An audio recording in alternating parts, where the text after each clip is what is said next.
The dead don't speak unless they have nothing left to lose. The footage surfaced for exactly 7 minutes. A trembling camera, a dim room, a face the world had tried to forget. Prince Andrew, eyes sunken, tie loose, breath like a confession whispered through smoke. He leaned in and said, "They think I was erased because of who I was.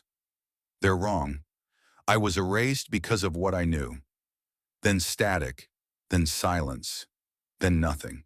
No trace of the file, no backup, no platform daring to admit it ever existed. The palace called it a hoax. The media called it a deepfake. But somewhere in the catacombs of power, the gates had been rattled. And one question pulsed like a heartbeat beneath the floorboards of the crown. What did the brother know? There was a time when the roar of the crowd was his lullaby. Now only static. Prince Andrew sat in a crumbling armchair beneath the faded crest of the royal lodge, a Scotch glass half melted in his hand, eyes locked on a flickering television screen. The coronation of Charles III played out in cinematic splendor, golden chariots rolling through a sea of flags, choirs swelling like angels on command, and Buckingham Palace gleaming under the London sun like a resurrected myth. It was a fairy tale rewritten with Charles as the chosen sovereign. And Andrew, he was not even a footnote. On the television, the commentator's voice was soft and reverent, the kind used for saints or funerals. And so, with Westminster's blessing, Charles III reclaims the crown that time once denied. A modern king for a modern realm, streamlined, dignified and unburdened. A pause, a tonal shift. Then the scalpel. Sources confirm the palace is reviewing royal entitlements, including those of Prince Andrew. We may soon refer to him as Mr. Windsor. The words struck like blunt force to the ribs. Andrew winced. A drop of scotch trembled on his lip. Mr. Windsor. They might as well have said traitor or ghost. He reached for his phone with a shaking hand. Searched Charles. Still in his contacts, still a brother. He pressed call, 1 ring, 2, 5, voicemail. He didn't leave a message. He never did. The room was heavy with portraits. His mother looking like a deity carved in marble. Himself in navy uniform, hands firm behind his back, the ribbons bright, the eyes even brighter. Now the glass above that same uniform frame was cracked diagonally in unintentional metaphor, too perfect to ignore. He stood staggering slightly. His legs ached, not with age, but with irrelevance. He wandered through the corridors of the lodge like a man haunting his own tomb. Dust lay thick as ash on unused sideboards. The silence wasn't peaceful, it was curated. It had a purpose. The palace had seen to that. Then a knock. He froze. Few dared visit. Fewer dared knock. He opened the door to an empty landing. No face, no voice. Just a courier envelope on the floor, sealed in black wax. He tore it open. Inside a single index card, handwritten in a rushed, looping scrawl. No name. No explanation. Just 5 words, check the archives. 1983. The ink had bled slightly into the card as if written by a trembling hand or a leaking pen or both. He flipped it over. Nothing. Just the weight of implication. His brow furrowed. 1983. The year of the Falklands aftermath. The year of shadow diplomacy. The year he saw Charles whispering behind Queen Elizabeth's shoulder more than once. Andrew had always believed power passed like blood, inevitably and quietly. Now he wondered if it could be stolen instead. He walked to the bookshelf and pulled a worn leather folder labeled Personal Maudit, tossed it on the desk. Inside were deployment logs, commendation letters, half-burnt correspondence with military liaisons. He flipped through the pages until he reached a sealed envelope he hadn't opened in decades. It was marked Operation Solace. Inside a redacted memo, military letterhead. His eyes scanned. Funding irregularities. Off-the-books missions. Royal authorization signed by C. The C wasn't Clarence House. It wasn't Crown Estates. It was Charles, his own brother. The cold in his stomach turned arctic. The television flickered again, cutting back to the coronation. Charles now stood on the Buckingham Palace balcony arm, raised a god basking in mortal applause.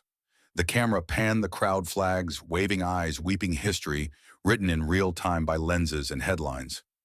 Andrew turned off the TV. The room fell silent except for the hum of the ancient heater and the sound of scotch trickling back into its glass. He stared at the note again, 1983. He didn't recognize the handwriting, but the intention was clear. He wasn't forgotten. He was being warned, or invited. If they want me erased, he whispered to no one, they should have done it properly.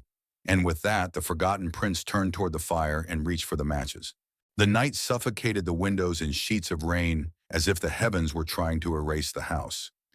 Inside the royal lodge, Prince Andrew sat in the glow of a single candle, staring at the document like it was a loaded gun. Operation Solace. He read the name again and again, willing it to change meaning. It didn't. The document was heavily redacted, a language of shadows funding, rerouted through anonymous shells, off-the-books deployments. Royal authorization signed with a sweeping C. No date, no context. Just a stench of secrecy thick enough to choke on. Outside, thunder rumbled. Andrew stood and reached for his coat. There was only one place that might still hold the uncensored past, the old military storage unit in Berkshire. Officially decommissioned. Quietly forgotten, but not by him. The compound was half swallowed by weeds and disuse, a carcass of bureaucracy, abandoned at the edge of nowhere. The sign still read, Royal Army Intelligence. Dispersed Archive 4D. But the paint had peeled off the edges like a snake shedding skin. Andrew parked 100 yards away and approached on foot collar, up against the rain. At the gate, he pulled from his coat a key card, unofficial, unrevoked, unmentioned. The door buzzed. Still worked. Inside, the air was dry and smelled of old steel and bureaucratic rot. Rows of filing cabinets stood like soldiers at attention, their contents long untouched. Cobwebs clung to corners. Somewhere, a fluorescent bulb flickered like a dying thought. He found the drawer he was looking for, Royal Correspondence, 1980-1985. It creaked open with a groan of metal disuse. There it was. Another envelope. Eyes only. C. He didn't breathe. Just opened it. Inside were the receipts of a Ghost Empire satellite images, communications logs, and financial trails linking Charles to a series of covert Falklands operations missions, unsanctioned by Parliament, funded through offshore accounts labeled Vesper Holdings.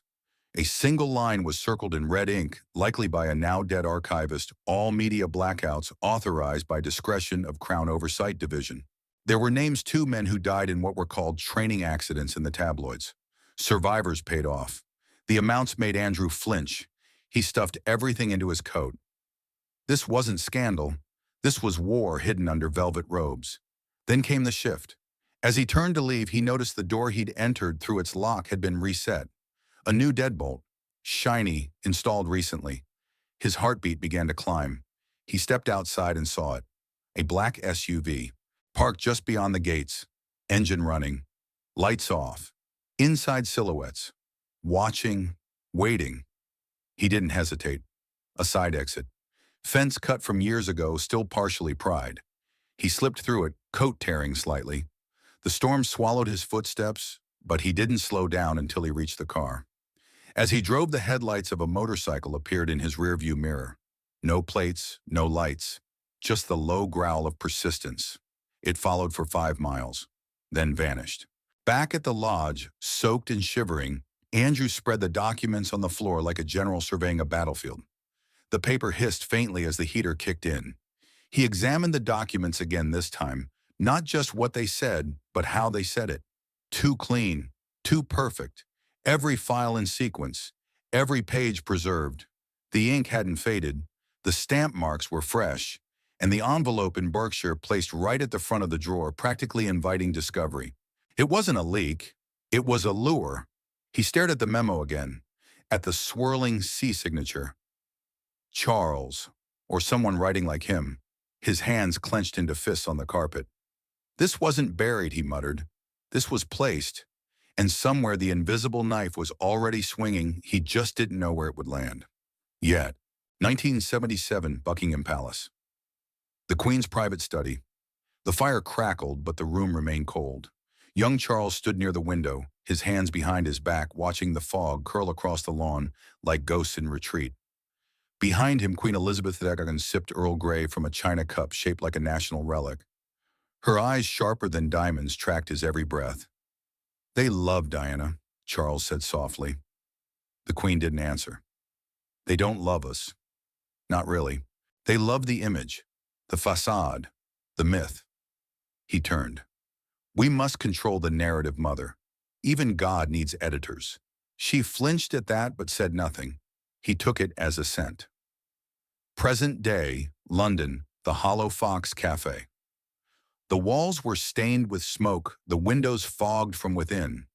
It was the sort of place where journalists came to die or be reborn. Juno Ray flicked ash from her cigarette with the casual grace of a woman who'd set fire to entire institutions. Her hair was cropped short, her eyes sharp enough to slice marble. She wore a trench coat Doc Martens in permanent disillusionment. Across from her sat Prince Andrew slouched in an old hoodie, a face that used to smile on postage stamps now drawn like a question mark. You expect me to trust you, Juno asked. No, Andrew replied. He placed the envelope on the table. She opened it, scanned the Operation Solace documents in silence, then leaned back. One word, shit. She looked at him again, not with curiosity, but with the recognition of a weapon rediscovered. This isn't exile, she murmured. This is bait. I thought so too. She tapped the redacted lines. These are Royal Intelligence markers. I've seen them before. When they buried the Mountbatten files, when they gagged Diana's biographer. This isn't just Charles. This is bigger. Andrew nodded. The shadow crown. Her eyes narrowed. You know that term, I heard it. Once. Years ago. They called it insurance. Juno leaned in, voice low. It's more than that. It's a slush fund buried so deep in offshore trusts it technically doesn't exist. It pays for silence, buys headlines, suppresses funerals, controls elections. If this goes public, we burn the myth. She smiled for the first time, razor thin and terrifying. Royal Lodge. Later that night, the documents sprawled across the floor like a forensic scene. Juno paced with surgical precision, stringing connections with a red marker, her laptop whirring with decrypted archives and off-the-record tips. Andrew poured another glass of whiskey. He didn't drink it. What's your angle, he asked. Justice, he scoffed. Don't romanticize it. You hate us. She stopped pacing. I don't hate you. I hate what you represent. You're not a man, Andrew. You're a memory with PR. And you're about to disappear completely unless you flip the script. He stared at her. You think I'm doing this to save myself? I think you don't know why you're doing it. Yet, they worked into the early hours. Names surfaced, former AIDS pilots, accountants. Some were dead, some just vanished. Every thread led back to one idea: the monarchy wasn't just a family, it was an organism. And Charles wasn't the head, he was the conductor. At 3:04 a.m., Juno tapped her keyboard, uploading a dummy leak to a private server. If anything happens to me, she said, this goes nuclear. Andrew said nothing. She looked up. You still have time to back out? He shook his head. No, I've been quiet too long. He stood staring at the room now covered in maps, wireframes, photos. A war room for two. He reached out, plucked from the board a photo of him and Charles from their youth hands, clasped, eyes forward. Then pinned it next to a tabloid headline, Prince Andrew, the parasite prince. He stepped back, surveying the board. Then said without irony, I won't be the quiet brother. Not this time. The sun rose like a verdict. Inside Royal Lodge, the dining table had transformed into a war council. USB drives scattered like spent shell casings. Printed maps and red string theories wallpapered the walls. Juno Ray sipped bitter coffee with a hand that never shook. Andrew stood by the fireplace, rolling a flash drive between his fingers, like a relic from a better war. It's ready, Juno said. Once I press send, the dead will start talking. Andrew nodded. Do it. She hit a single-key dispatch. The message read, Windsor's ledger bleeds, check Vesper 83. It flew across the encrypted wires to two journalists on opposite continents, people with no love for the crown and nothing left to lose. Andrew exhaled. For once they won't own the story. He was wrong. By noon, the Sun detonated the first strike, new allegations against Prince Andrew: espionage, shell accounts, and foreign interference. The article was a surgical kill shot. Photographs of Andrew in Cairo, Istanbul, and Geneva, each beside now declared persons of interest. Financial documents showing overseas transfers dated from the early 2000s. Offshore accounts in the Caymans under code names tied to royal pseudonyms. It looked undeniable, clinical, brutal. Andrew stared at the headline as if it had personally spat in his face. This is fabricated. Juno didn't speak. He turned to her. You believe me, don't you? She hesitated. Andrew, this is surgical. These aren't tabloid scraps. These are intelligence-level reconstructions. They match dates, movement, phone logs. I never opened those accounts. I never met half those people. That doesn't matter, she said, quieter now. They've already declared you guilty. The proof is irrelevant. Outside, the wolves had arrived. Protesters with placards calling him the parasite prince. Reporters yelling through steel gates. Drones hovered over the lawn like vultures waiting for him to collapse. Inside, Juno was pulling on her coat. I have to vanish, she muttered. If they come for me with this next, I'll be gagged before I hit the sidewalk.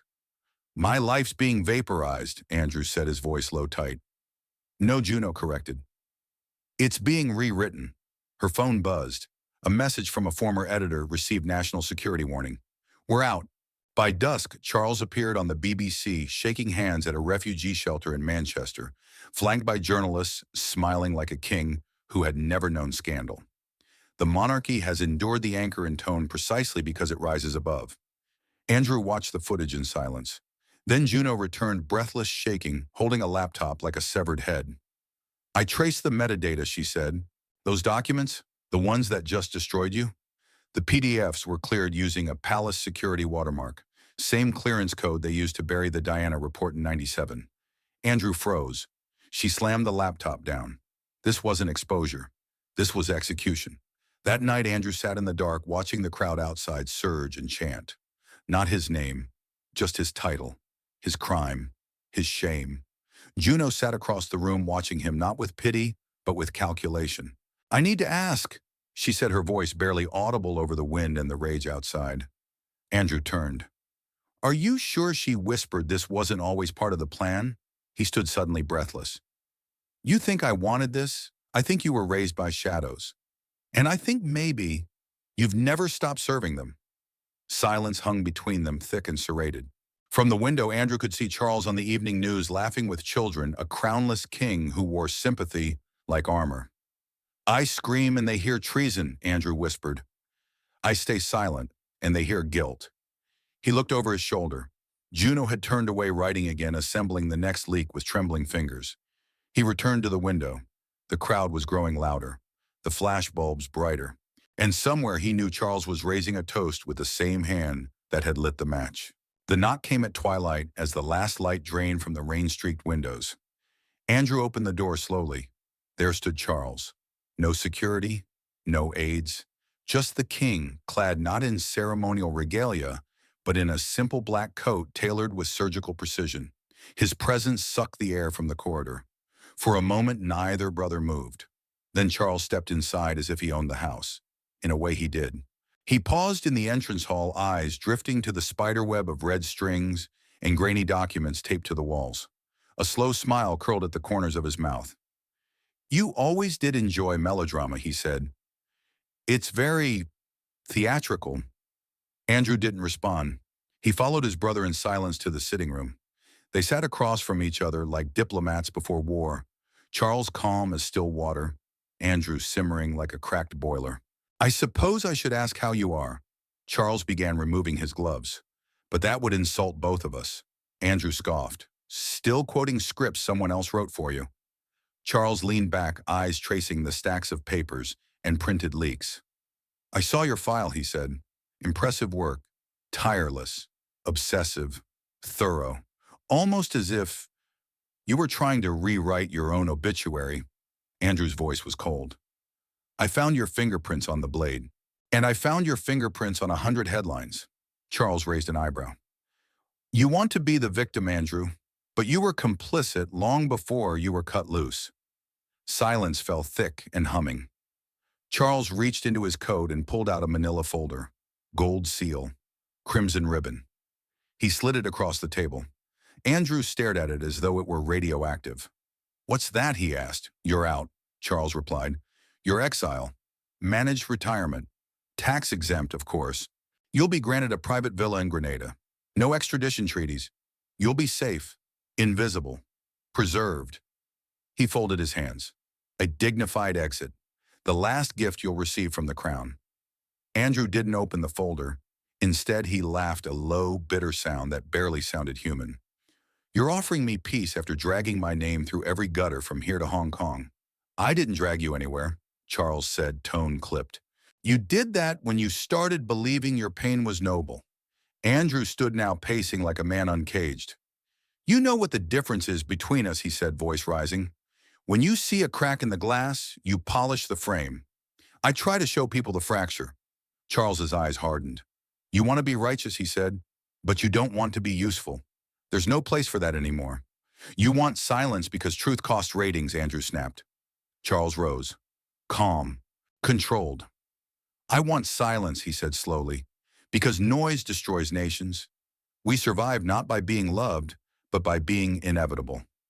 Andrew knocked the folder off the table. Papers scattered like ash.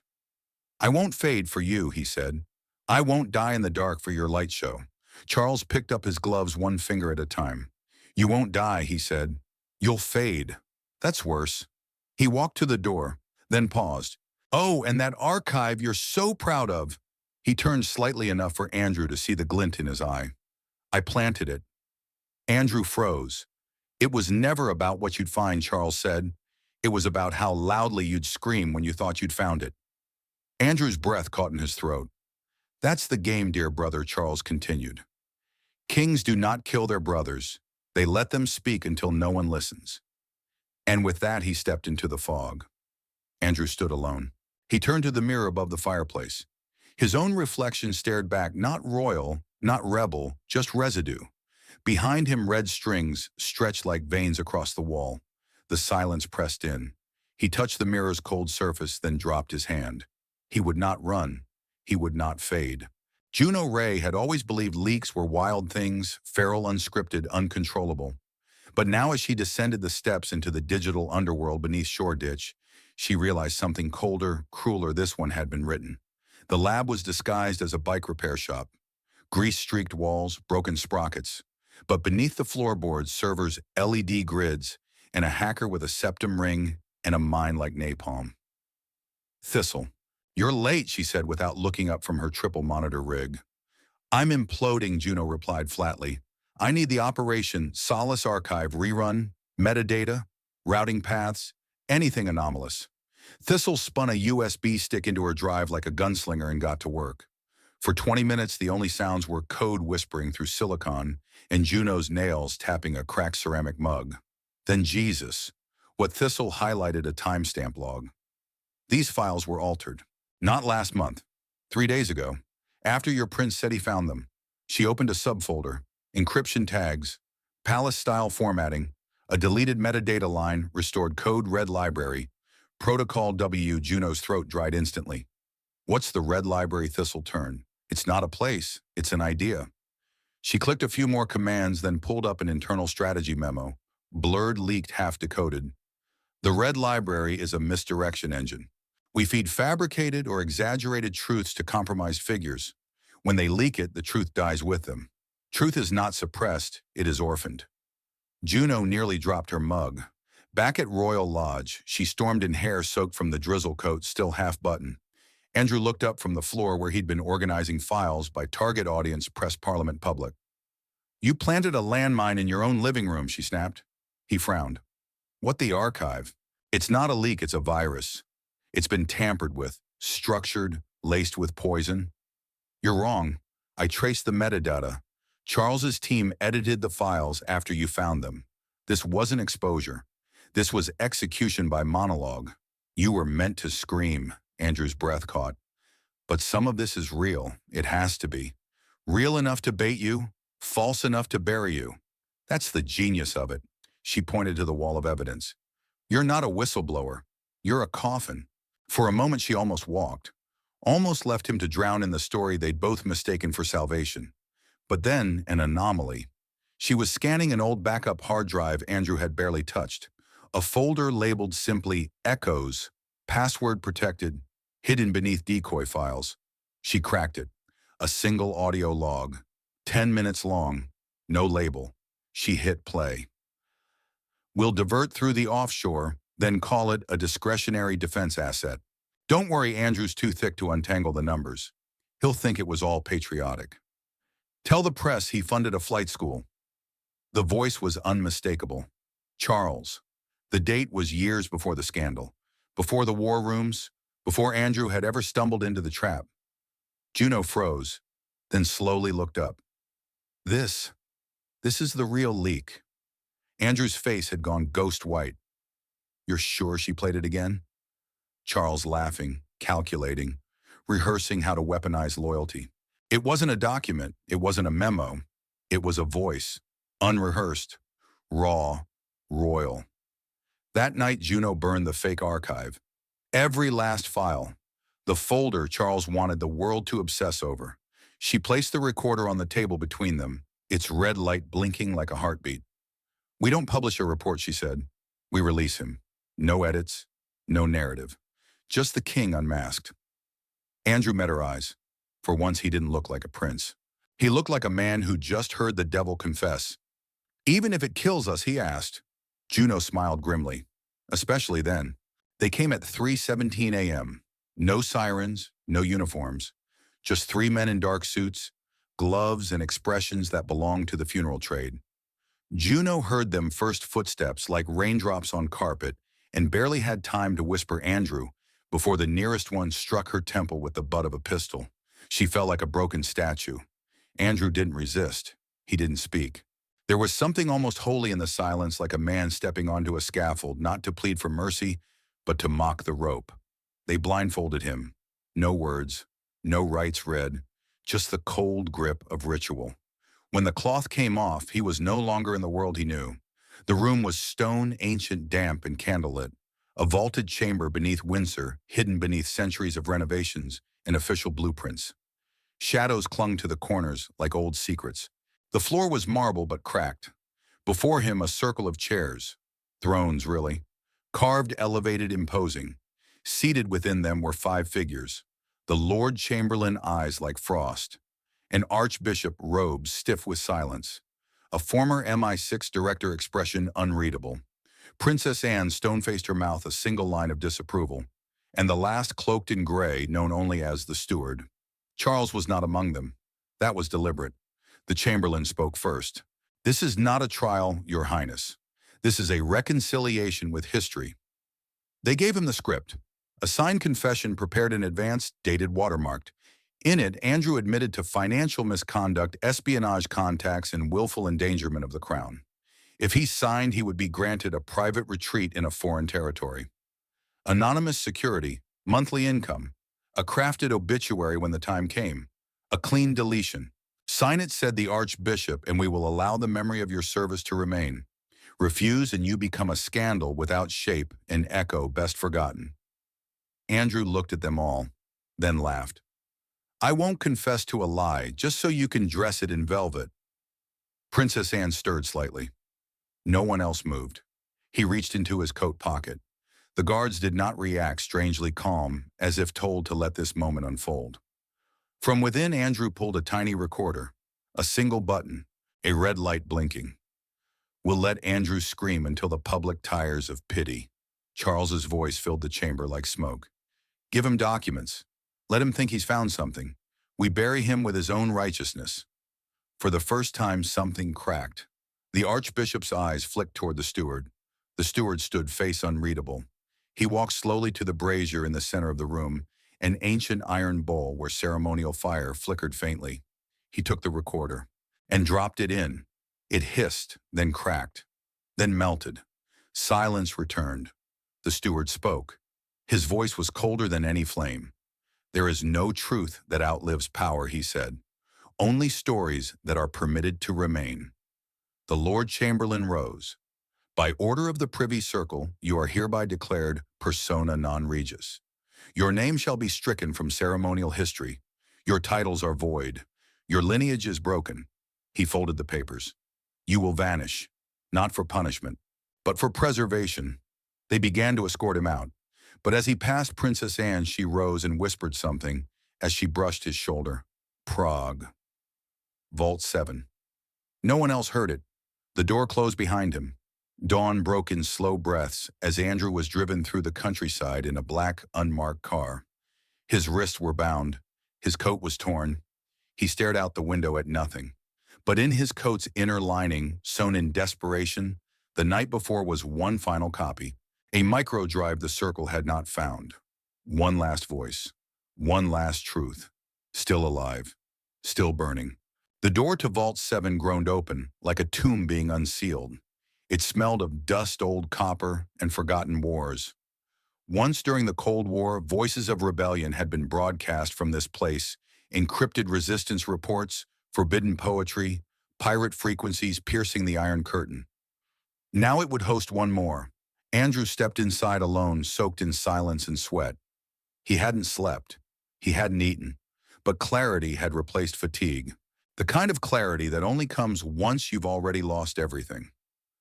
The broadcast desk was ancient but functional. Analog wires curled like veins from steel machinery. A reel-to-reel unit blinked. On the console sat a sealed envelope yellowed with age. He opened it. Inside a satellite uplink key. Single use. No trace. No return.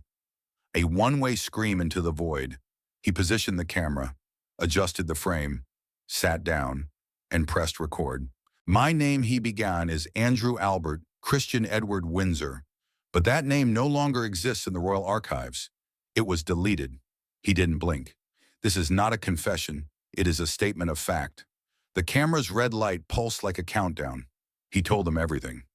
About Operation Solace, the covert war operations bankrolled by Crown funds, conducted without parliamentary knowledge. About the Shadow Crown Fund, a maze of offshore accounts, shell corporations, and blind trusts used to silence scandals and fabricate redemption arcs. About Project Vesper, a surveillance directive targeting journalists, family members, and diplomats monitored under the pretense of heritage protection. He named names, gave dates, cited bank codes and transfer logs, but he didn't rant. He didn't beg. He recited it like a eulogy. This is not about disgrace. This is about design. Charles did not inherit the monarchy. He renovated it. He weaponized its silence. He replaced tradition with strategy, and the world applauded. He took a breath. I was complicit. For years, I lived inside a lie, pretending that service meant silence. But I understand now silence is not loyalty. It's surrender. His voice cracked, but he didn't stop. If you're watching this, I am either dead or disappeared. That's the currency this institution deals in. The red light blinked for the final time. He uploaded the file to 3 encrypted servers, Berlin, Reykjavik, Nairobi. The progress bars crawled like blood vessels. 1, 2, 3, complete. The screen went black. The video appeared without warning. It hit Reddit, then Telegram, then X, then YouTube. For 7 minutes, the world listened to a prince denounce the monarchy as a machine of engineered deception. But by minute 8, it was gone. Royal legal teams issued coordinated takedown requests. Media outlets received emergency advisories from national security councils. YouTube flagged the video as deepfake. Facebook marked it fabricated content. Google search was wiped clean. Screenshots vanished, links dead, archives scrubbed. The only headline that made it through read former royals deepfake hoax sparks security review. In Berlin, Juno sat at a cafe across from the Brandenburg Gate sipping espresso from a paper cup. She checked her phone, nothing. No new messages, just the void. Then came 2 men. No insignia, no words. 1 bullet to the chest. Clean, surgical, forgotten before she hit the floor. 3 weeks later, Charles raised a glass at a gala in St. James's Palace. The press called him the modern monarch. The crowd roared. His approval ratings surged. What of your brother? Someone whispered. Charles smiled. What brother? In a cramped apartment in Prague, a young dissident opened a plain package. Inside a flash drive. No letter, no name. Just a label. Crown und XE. The real archive. He inserted it into a battered laptop. A terminal opened. A voice began to play. Andrew's voice. Let's begin again.